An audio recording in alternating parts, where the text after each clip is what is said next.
First India news की खबर के बाद आबकारी विभाग ने एक्शन लिया है। बकाया वसूली के लिए आबकारी विभाग विशेष रूप से अभियान चलाएगा।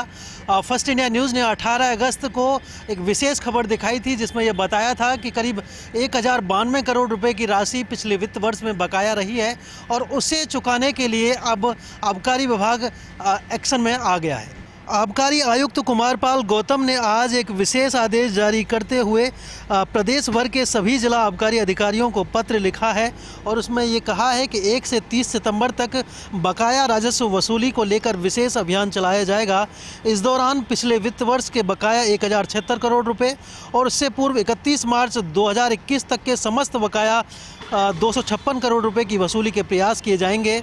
पिछले वित्त वर्ष में जहां 2842 लोगों पर राशि बकाया है, वहीं अब तक 31 मार्च 2021 तक के 2191 प्रकरणों में राशि बकाया रही है। अब इन बकायेदारों की संपत्तियां नीलाम करने की प्रक्रिया की जाएगी, जिसके लिए आबकारी विभाग के अफसर भू राजस्व अधिनियम 1956 के तहत कार्यवाही करेंगे। फर्स्ट इंडिया न्यूज़ की खबर के बाद वित्त सचिव राजस्व कृष्णकांत पाठक ने सजगता दिखाई थी। उन्होंने आबकारी आयुक्त कुमारपाल गौतम को ये निर्देश दिए थे कि जल्द से जल्द बकाये जो राजस्व है उसको वसूली के लिए प्रयास किए जाएं और उसी दिशा में अब आबकारी आयुक्त कुमारपाल गौतम ने भी सक्रियता दिखाते हुए सभी जिला आबकारी अधिकारियों को बकायेदारों की संपत्तियां नीलाम करने के निर्देश दिए हैं। किशनगढ़ थाना पुलिस को मिली सफलता। हत्या को आत्महत्या करार देने वाले 2 आरोपियों को किया गिरफ्तार। पति पत्नी को गिरफ्तार कर पुलिस कर रही मामले की पड़ताल। अजमेर जिले की किशनगढ़ थाना पुलिस ने सनसनीखेज खुलासा किया है। हत्या कर फांसी का फंदा लगाकर पंखे से लटकाकर आत्महत्या का रूप देने वाले पति पत्नी को पुलिस ने धर दबोचा है।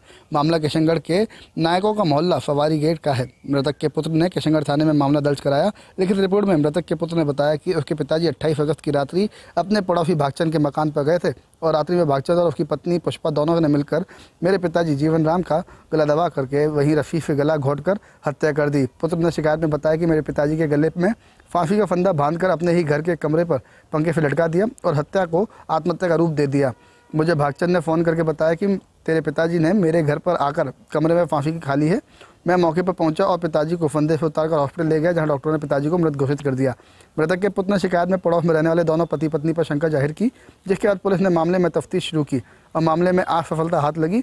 जानकारी देते हुए पुलिस ने बताया कि मृतक के पुत्र की शिकायत पर मामला दर्ज कर अनुसंधान शुरू किया गया था।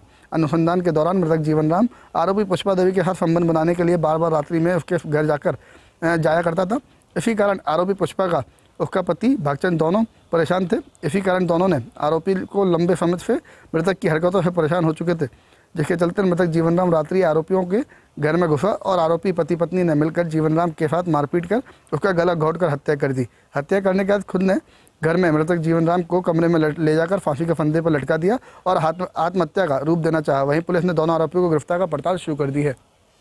मृतक आरोपी पत्नी से बनाना चाहता था नाजायज संबंध, लगातार कर रहा था परेशान होकर के महिला और उसके पति ने मिलकर रची हत्या की साजिश और हत्या के बाद लटकाया फंदे पर। राजकीय कला महाविद्यालय कोटा के नवनिर्वाचित छात्र संघ अध्यक्ष मनीष सामरिया के अंदाज ने आज सभी को चौंकाया भी और हैरत में भी डाल दिया। असल में छात्र संघ अध्यक्ष निर्वाचित होने के बाद आज सामरिया अपने समर्थकों के एक बड़े लवाजमे के साथ पहले दिन कॉलेज आए थे। इस दौरान उन्होंने गाड़ियों के एक बड़े काफिले के साथ कैंपस में एंट्री मारी। यहाँ तक तो ठीक था, लेकिन इस दौरान उन्होंने अपनी प्राइवेट कार पर अवैध रूप से लाल बत्ती भी लगा डाली। जब इसको लेकर के सामरिया से सवाल किए गए तो उन्होंने कहा कि जब बड़े नेता लाल बत्ती में घूम सकते हैं तो मैं क्यों नहीं घूम सकता, मुझे भी तो मेरे छात्र मतदाताओं ने चुना है। उन्होंने कहा कि छात्र संघ अध्यक्ष और खासकर राजकीय महाविद्यालय कोटा का छात्र संघ अध्यक्ष हाड़ौती की सबसे बड़ी कॉलेज का अध्यक्ष होता है, जिसको हजारों मतदाता चुनते हैं, तो छात्र संघ अध्यक्ष को भी लाल बत्ती लगाने का अधिकार मिलना चाहिए। सामरिया यही नहीं रुके, उन्होंने कहा कि मुझे जिन छात्र मतदाताओं ने चुना है उन्होंने अपने लिए एक ऐसा दबंग छात्र नेता के रूप में चुना है जो कि उनके हकों और हितों के लिए लड़ेगा और साथ में उनके लिए हर वक्त खड़ा रहेगा। मेरे छात्र मतदाताओं की दिली इच्छा थी कि मैं जब कैंपस में आऊं तो मेरी गाड़ी पर लाल बत्ती लगे और इसीलिए मैंने अपनी कार पर लाल बत्ती लगा डाली। बहरहाल अब इस पूरे एपिसोड के बाद सामरिया पर कानूनी कार्रवाई की तलवार भी लटक रही है, क्योंकि मोटर व्हीकल एक्ट के तहत अवैध रूप से लाल बत्ती लगाने पर 1000 रुपये जुर्माने से लेकर के और 3 महीने की सजा तक का प्रावधान है। केंद्रीय सड़क परिवहन राज्य मंत्री वीके सिंह आज रहे भरतपुर दौरे पर। प्रबुद्ध सम्मेलन में लिया भाग। प्रधानमंत्री नरेंद्र मोदी के ऊपर लिखी किताब मोदी @20 पर की लोगों से चर्चा। प्रबुद्ध जन सम्मेलन में मोदी @20 सपने हुए साकार किताब पर चर्चा करने भरतपुर पहुंचे केंद्रीय मंत्री जनरल वीके सिंह ने मोदी राज की उपलब्धियों को गिनाया। मोदी राज में देश भर में लोगों की भलाई के लिए किए गए कार्यों और योजनाओं पर प्रकाश डाला। इस दौरान जनरल वीके सिंह ने लगे हाथ चीन की तरफ इशारा करते हुए कहा कि हमारी सबके साथ दोस्ती है, लेकिन कोई हमारी देश की तरफ आंख उठाकर देखेगा तो दोस्ती नहीं रहेगी।